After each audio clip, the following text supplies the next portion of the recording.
In the heart of the Whispering Woods lived a quiet young fox named Finn. Once he had laughed the loudest, danced in the golden leaves, and told the best stories by the fire. But ever since his mother had passed, Finn hadn't said a word. The forest missed his voice, the wind missed his laughter, and Finn missed his mother most of all. Instead of speaking, Finn wandered. He walked through dappled light and long silences, where trees stood like tall listeners. He noticed things others passed by, how the moss curled like sleepy fingers, how dew clung to spiderwebs like pearls, and how shadows danced quietly under everything. One day, Finn found an old wooden box beneath a fallen log. Inside were brushes, paints, and a roll of canvas. His mother had been an artist, and somehow this box felt like a whisper from her. Finn took it home to his den. He began painting in the stillness of night, not the sunlit flowers or bright butterflies. No, Finn painted shadows. The long stretch of a rabbit's ears at sunset, the slanted lines of tree trunks in winter dusk, the quiet curve of a deer's antlers against the moon. He painted what others overlooked, what was always there, silent and soft. And slowly, without words, Finn began to speak again.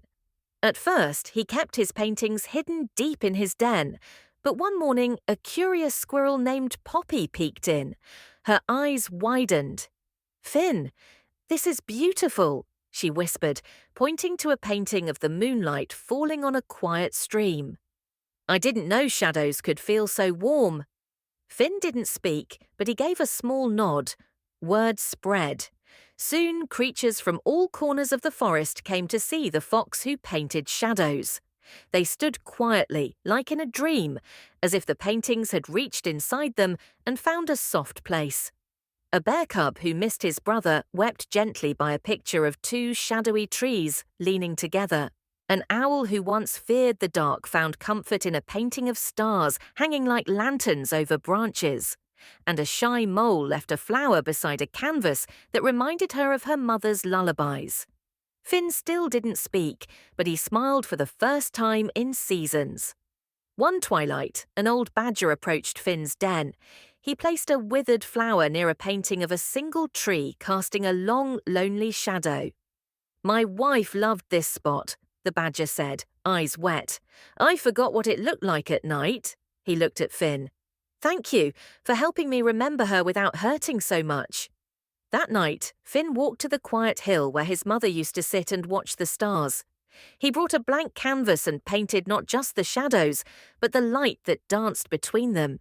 He painted the space where she used to sit. He painted the hush of her favorite lullaby, and he painted the feeling of her love, how it lingered, even in the dark. When he finished, he whispered his first words in moons. "I miss you." And the wind answered with a rustle in the trees, like a soft reply, "I'm still here." From that day forward, Finn spoke little, but he painted much. Not to forget, but to remember. Not to hide, but to share. Because he had learned something quietly powerful. Healing doesn't erase the past, it colors it. And somewhere, under a canopy of stars and leaves, the forest slept a little softer, knowing that even the shadows had stories, and that one fox had found the courage to paint them with love.